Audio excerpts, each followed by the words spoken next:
ஓம் நம சிவாய நமக. தென்னாடுடைய சிவனே போற்றி, எந்நாட்டவர்க்கும் இறைவா போற்றி. நம்ம எல்லார் வீட்லேயுமே குத்துவிளக்கு அப்படிங்கிறது இருக்கும். அந்த திருவிளக்கினுடைய மகிமையையும் தத்துவத்தையும் தான் நம்ம இந்த பதிவில் முழுமையாக பார்க்க போகிறோம். குத்துவிளக்கு ஏற்றுறவங்க இந்த பதிவை முழுவதுமாக பாருங்கள். அதனுடைய பலன்களையும் தெரிந்து கொண்டு நம்ம ஏற்றும் பொழுது அது நமக்கு நல்ல ஒரு பலனை கொடுக்கக்கூடியதாக இருக்கும். அந்த குத்துவிளக்கு பார்த்திங்கன்னா அது இறைவனுடைய அம்சமாகவே கருதப்படுகின்றது. அதனால் முழுவதுமாக இந்த பதிவை தவறாமல் பாருங்கள். மறக்காமல் உங்களுடைய நண்பர்களுக்கும் இந்த பதிவை பகிர்ந்து கொள்ளுங்கள். நம்ம சேனலுக்கு புதுசாக வரவங்க நம்ம சிவன் கோயில் சேனலில் சப்ஸ்கிரைப் பண்ணி வச்சுக்கோங்க. வாங்க இப்போ வீடியோக்குள்ளே போகலாம். குத்துவிளக்கு என்பது சிவன், விஷ்ணு, பிரம்மா என்ற மும்மூர்த்திகளின் வடிவமாக திகழ்கிறது. விளக்கின் அடிப்பகுதி பார்த்திங்கன்னா பிரம்மாவும், நடுத்தண்டு பகுதி விஷ்ணுவும், நெய்யேந்தும் அகல் விளக்கு அந்த பகுதி பார்த்திங்கன்னா சிவனாகவும் கருதப்படுகின்றது. அதற்கு மேலுள்ள பகுதி மகேஸ்வரன், சிகரமாக உள்ள உச்சி பகுதி பார்த்திங்கன்னா சதாசிவன். விளக்கின் சுடர் பார்த்திங்கன்னா லக்ஷ்மி தேவியாகவும், அதனுடைய ஒளி பார்த்திங்கன்னா சரஸ்வதி தேவியாகவும், அதனுடைய வெப்பம் பார்த்திங்கன்னா பார்வதி தேவியாகவும் கருதப்படுகின்றது. குத்துவிளக்கில் உள்ள 5 முகங்களும் நமது ஐம்புலன்களையும் நிலம், நீர், நெருப்பு, காற்று, ஆகாயம் எனப்படும் பஞ்சபூதங்களையும் குறிக்கும் என்பது சிலர் கூறும் விளக்கம். விளக்கின் 5 முகங்களும் சூரியன், சந்திரன், அக்கினி, சொல், உயிர் என்ற 5ஐயும் குறிக்கும். பஞ்சமுகங்களிலும் உள்ள திரிகளை சுடர்விட செய்தால் ஆத்ம ஒளி உண்டாகும் என்பது யக்னவல்கியர் கூறும் விளக்கமாகும். குத்துவிளக்கும் பெண்மையும் குத்துவிளக்கில் இருக்கின்ற 5 முகங்களும் பெண்களுக்கு இருக்க வேண்டிய 5 முக்கிய குணங்களை குறிக்கும் என்பது சிலர் கூறும் விளக்கம்.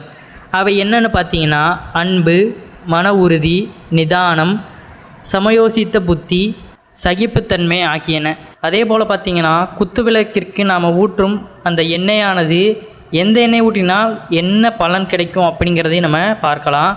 பசு நெய் ஊற்றும் பொழுது பார்த்திங்கன்னா நம்மளுக்கு மகாலட்சுமி கடாசம் உண்டாகும், புத்திர பாக்கியம் கிட்டும். நல்லெண்ணெய் ஊற்றும் பொழுது நமக்கு சனியால் பிடிக்கப்பட்டோருக்கு பரிகாரமாக அமையும், லக்ஷ்மி தேவியின் அருள் கிட்டும். தேங்காய் எண்ணெயில் நம்ம ஊற்றும் பொழுது பார்த்திங்கன்னா பலவிதமான தெய்வங்கள் வீட்டில் வாசம் செய்யும் என்பது நம்பிக்கை. கணவன் மனைவிக்கிடையே பாசத்தை உண்டாக்கும், பழம்பாவங்கள் நமக்கு நீங்கும். இலுப்ப எண்ணெயில் நம்ம ஊற்றி விளக்கேற்றும் பொழுது பார்த்திங்கன்னா எல்லா பாவங்களும் போகும், மோட்சம் கிட்டும், நல்ல ஞானம் வரும், பிறவி நீங்கும்.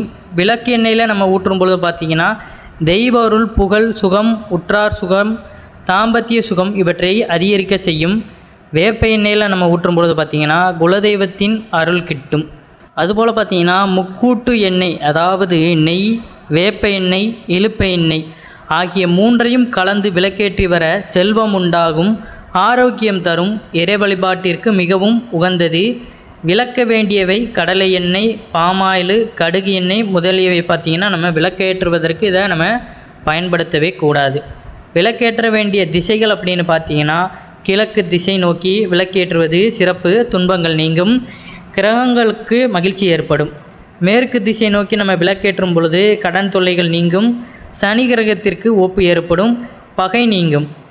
வடக்கு திசை நோக்கி விளக்கேற்றி வந்தால் திருமணத்தடை, சுபகாரியத்தடை, கல்வித்தடை, வேலைவாய்ப்பு தடை இப்படின்னு நம்மளுக்கு தொழில் சம்பந்தமான வியாபாரம், கல்வி போன்றவைகளுடைய தடைகளானது நீங்கப்படும். அதே போல் பார்த்திங்கன்னா இந்த திசையில் மட்டும் நம்ம விளக்கேற்றக்கூடாது. வேறு என்ன திசைன்னு பார்த்திங்கன்னா தெற்கு திசை தான்.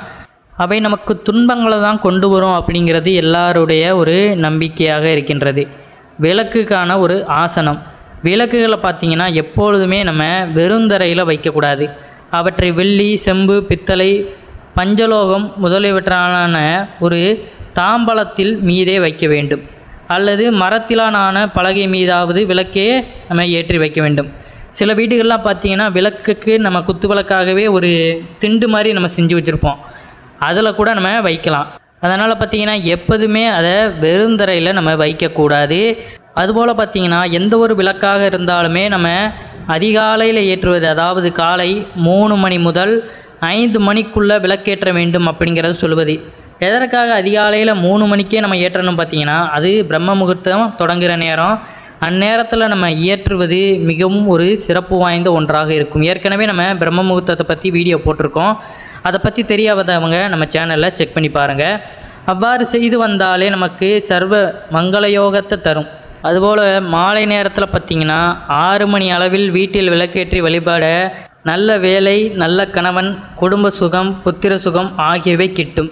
காலையில் விளக்கேற்றும் பொழுது பார்த்திங்கன்னா நம்மளுடைய உடலும் மனமும் எப்பொழுதுமே சுத்தமாக இருக்க வேண்டும். மன சஞ்சலமோ உடலில் நம்ம ஏற்கனவே நமக்கு தெரியும், நம்மளுடைய உடலானது சுத்தமாக இருக்குதா அப்படிங்கிறது நமக்கு தெரியும். அதற்கு தகுந்தாற் போல் நம்மளுடைய உடலானதை சுத்தப்படுத்தி கொள்ளணும். அதிகாலையில் குளிக்க முடியாதவங்க பார்த்திங்கன்னா மூஞ்சி முகரையை கூட நம்ம கழுவி கொண்டு விளக்கேற்றலாம். ஆனால் சுத்தம் இல்லாது நமக்கு தெரியும் பொழுது நம்ம குளித்து கொண்டே விளக்கேற்றுவது மிகவும் சிறப்பான விஷயமாக இருக்கும்.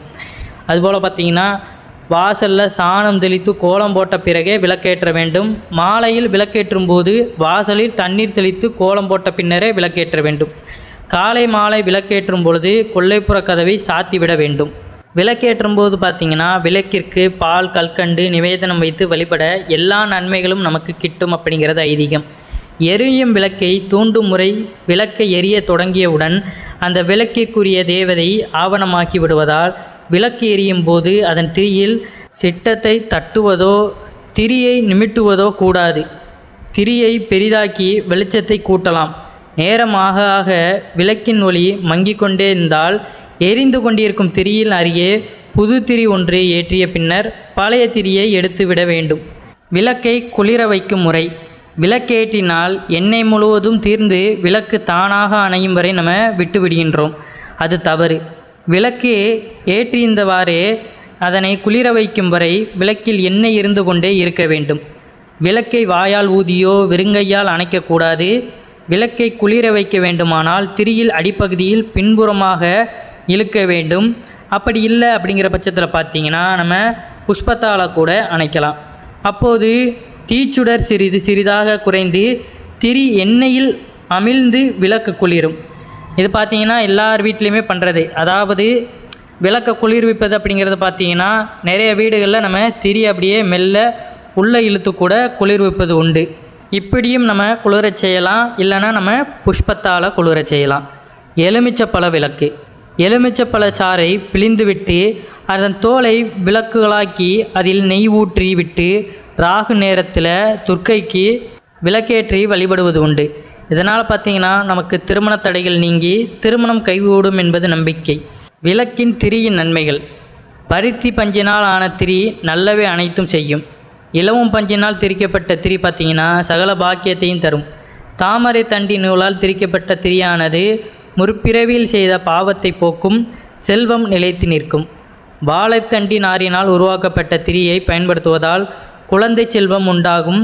தெய்வ குற்றம், குடும்ப சாபம் முதலியவை நீங்கி சாந்தி உண்டாகும். குலதெய்வ குறைபாடு நீங்கும். வெள்ளை எருக்கன் பட்டையில் திரித்த திரியால் பெருத்த செல்வம் தரும். பேய் பிடித்தவர்களுக்கு அதன் தொல்லைகள் நீங்கும். புது மஞ்சள் சேலை அண்டால் செய்யப்பட்ட திரி அம்மன் அருள் கிட்டும். வியாதிகள் குணமாகும். காற்று சேட்டைகள் நமக்கு நீங்கும். சிவப்பு நிற சேலை துண்டினால் திரிக்கப்பட்ட திரி திருமணத்தடை நீங்கும். மலட்டுத்தன்மை நீங்கும். பிசாசுகள் தொல்லைகள், செய்வினைகள், எதிர்வினையான ஆற்றல்கள் நம்மை விட்டு விலகி போகும். பன்னீர் விட்டு காய வைத்து புது வெள்ளை துணியால் திரிக்கப்பட்ட திரி உத்தம பலன்களையும் அத்தனையும் கிடைக்கும்.